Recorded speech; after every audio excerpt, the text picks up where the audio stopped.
She never knew anyone was watching. Maya Reyes spent her days the same way she always had, quietly, carefully, invisibly. She worked the early shift at the small pharmacy on Delgado Street, the kind of neighborhood where people kept their eyes down and their mouths shut. She knew the regulars by name. She knew which elderly man needed his blood pressure pills refilled without being reminded. She knew which young mother stretched her last few dollars across 3 prescriptions. Maya filled every order with the same calm hands and the same patient smile, as if the weight of the street outside had nothing to do with her.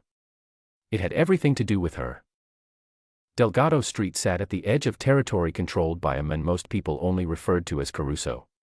Dominic Caruso. 41 years old, iron gray at the temples, with a reputation so heavy it bent the air around him when he walked into a room. He had never been convicted of anything. He had never needed to be. The city simply understood what he was, the way it understood weather. Something powerful. Something unavoidable. Something you prepared for without being told. Dominic had first noticed Maya 8 months ago, completely by accident. He had been sitting in the back of a black car idling across from the pharmacy, waiting on a call, when he watched her step outside to help an old woman carry a paper bag to the curb. It was raining. Maya had no umbrella. She stood there in the rain getting soaked while she made sure the woman's medication was tucked safely inside the bag and the woman's collar was turned up against the cold. Then she waved the woman off, walked back inside, and went straight back to work as if nothing had happened. Dominic watched the whole thing without meaning to. He told himself it meant nothing. He had a call to take, he had business to handle, he had 17 other things pulling at his attention. But 2 weeks later he was on the same street, and he looked for her through the pharmacy window without even thinking about it. She was there. Laughing at something a child had said while the child's mother waited at the counter. Dominic looked away quickly. He did not look back. Except that he did. Again. And again after that. He never went inside. He was not the kind of man who walked into small, quiet places and left them feeling small and quiet afterward. Anywhere Dominic Caruso went, the temperature of the room changed. He knew it. He had accepted it a long time ago as the cost of who he was. So he watched from a distance, the way a man watches something he knows he has no right to reach for. His driver, a careful old man named Beto who had worked for the Caruso family for 30 years, noticed. Beto said nothing for 6 months. Then one morning, without being asked, he simply took the long route down Delgado Street instead of the shorter one. Dominic looked out the window. Maya was unlocking the pharmacy gate, a coffee cup balanced in her other hand, her dark hair still damp from the morning. She was humming something softly to herself. Dominic told Beto to take the short route from now on. Beto took the long route the next morning anyway. Dominic did not fire him. What finally broke the careful distance between them was not romantic. It was ugly and fast, and it happened on a Tuesday evening, just after closing time. Maya was locking up alone that night. The other pharmacist had gone home early with a sick child, so she had stayed behind to finish the last of the paperwork herself. She did not mind. She was used to quiet evenings. She was used to taking care of things on her own. She was reaching for her coat when the back door opened. 2 men walked in. They were not there for medication. They were there because a man named Greco, a rough figure who operated in the gray edges of the neighborhood, had decided that the pharmacy's backroom safe was an easy target. And that a woman working alone made it even easier. The 2 men who came through that door moved with a kind of cold, practiced stillness that told Maya everything she needed to know in the first 2 seconds. She did not scream. She went very still instead. Some people, when real danger arrives, discover that fear does something unexpected. It sharpens them instead of breaking them. Maya was one of those people. She kept her hands visible. She kept her voice completely level. She told them the safe combination slowly and clearly, because she was smart enough to know that the money inside was not worth what the other option cost. What she did not know was that Beto was parked outside. Not because Dominic had told him to be. Beto had simply developed a quiet habit over the past several months of parking on Delgado Street in the early evenings with his newspaper. He never explained it. He never had to. When the 2 men slipped around to the pharmacy's back entrance, Beto had seen them immediately. He folded his newspaper, picked up his phone, and made one call. Dominic arrived 7 minutes later. What happened inside the pharmacy during those 7 minutes, Maya was never fully able to piece together afterward. She heard raised voices. She heard something heavy fall. She heard a sound that made her press herself against the far wall and hold her breath. And then, just as suddenly as it had started, everything went quiet. The back door opened. A man stood in the doorway. Tall. Gray at the temples. A dark coat that was too expensive for Delgado Street. There was a cut along his left jaw, bleeding quietly onto his collar. He looked at her the way you look at something you have been afraid to look at directly for a very long time. "Are you hurt?" he asked. His voice was low and careful, and it carried something underneath it she could not immediately name. "No," she said. "Are you?" He touched his jaw without looking away from her. "It's minor." "Let me see it." She did not know why she said it. She was a pharmacist, not a doctor, and the man standing in her doorway was clearly not someone you invited closer without fully understanding what you were inviting. But her hands were already moving toward the first aid kit under the counter, the way they always moved, automatically, before her brain had finished the sentence, because helping was simply what her hands did. Dominic Caruso sat down on the stool at Maya's pharmacy counter at 9:15 on a Tuesday night and let her clean the cut on his jaw with antiseptic and steady fingers. He did not speak. She did not ask him who he was.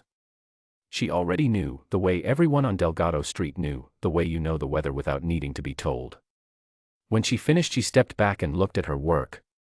"You should get that looked at properly," she said. "I've had worse." "That doesn't mean this doesn't need attention." He almost smiled. It was a small thing, barely there, like a word you almost say and then decide against. He told her his name, formally, as if they hadn't both already known it. She told him hers. He stood, straightened his coat, and said that someone would be outside the pharmacy for the next few evenings, just until things settled. She started to say that wasn't necessary. He looked at her, not threateningly, just steadily, and the protest dissolved before she could finish forming it. He left. She stood alone in the quiet pharmacy and looked at the empty stool for a long moment. The next morning there was a man in a dark jacket standing on the corner across the street. He was large and very still, and when Maya unlocked the gate he nodded once. She looked at him for a moment. Then she nodded back and went inside. The days that followed were strange in a way she had no category for. Dominic did not come back. But she was aware of him the way you are aware of a change in the season, present, nearby, quietly reshaping the quality of everything around her. The man on the corner changed shifts at 6 in the evening, replaced by another man who somehow seemed even larger and even more still. Regulars at the pharmacy who had sometimes been slow to settle their bills began paying on time without being asked. A city inspector who had been scheduling frequent and inconvenient visits to the building stopped scheduling them entirely. Maya was not naive. She understood exactly what she was living inside of. She understood what kind of man Dominic Caruso was and what kind of world surrounded him. She had grown up on streets like Delgado. She did not have illusions about what power like his looked like up close. But she also understood, in the honest part of herself that she kept very quiet, that she was safer than she had been in years. And that the face behind that safety was one she could not stop thinking about. Dominic, for his part, was losing a battle he had been completely confident he could win. He told himself that going to the pharmacy that night had been a practical decision. Greco's men operating in his territory without permission was a problem regardless of who they had targeted. He told himself that placing a guard outside the pharmacy was simple and sensible, no complications, no loose ends. He told himself, with great seriousness and considerable effort, that a woman like Maya Reyes was exactly the kind of person he had no business thinking about. None of it held. He sent Beto with a message 3 weeks after the night in the pharmacy. Not a letter. Dominic Caruso did not write letters. Just a question, delivered in Beto's careful, unhurried voice, asking whether she might agree to dinner. Not a demand. A question. The word Beto used, apparently, was please, which surprised Beto himself somewhat. Maya stood at the pharmacy counter for a long moment after Beto finished speaking. She looked at the door. She looked at the small worn scar on the back of Beto's hand. She thought about the empty stool and the careful way a very guarded man had sat there and allowed her to come close. Tell him yes, she said.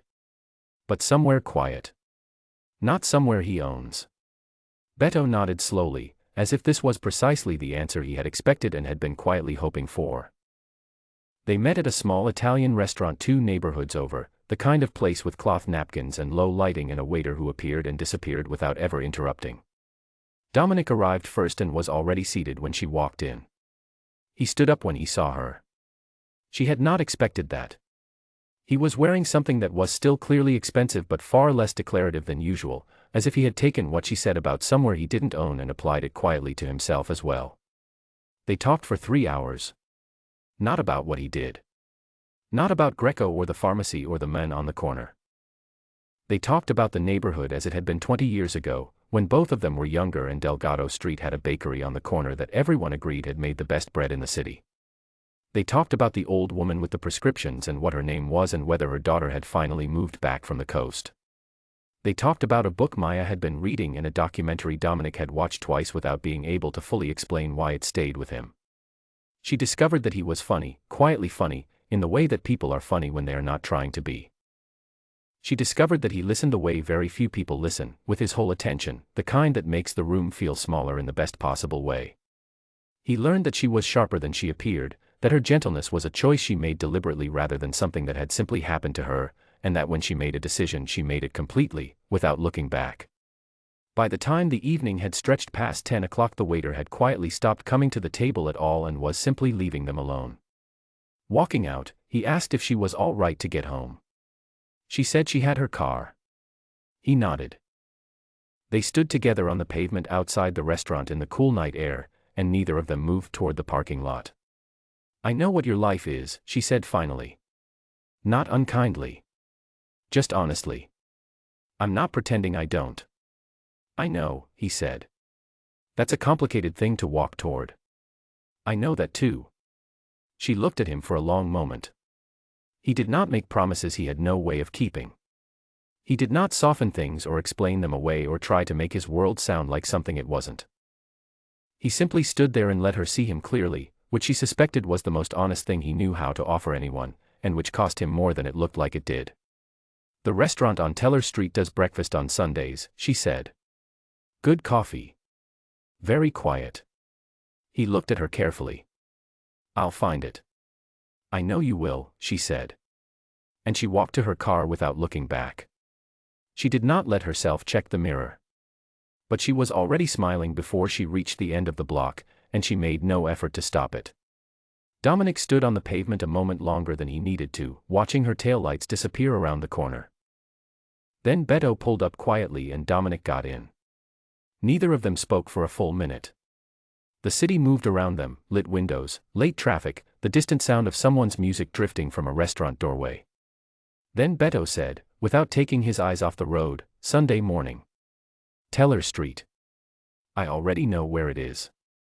Dominic looked out the window at the passing streets. I didn't ask, he said. No, Beto agreed pleasantly. You didn't. They drove the rest of the way home in the easy silence of 2 men who understood each other without needing to say much, through a city that had absolutely no idea that its most feared man had spent 3 quiet hours at a corner table and come out of it changed in some way he didn't have a name for yet. He was not afraid of it. That, more than anything, was what surprised him most. For the first time in longer than he could honestly remember, something was waiting ahead of him that he was not bracing against. Something small and unhurried and completely ordinary, a Sunday morning, a quiet restaurant, a woman who looked at him without flinching and still decided to say yes. He watched the city go by outside the window and said nothing more. Some things, he had learned, were better held carefully than spoken aloud too soon.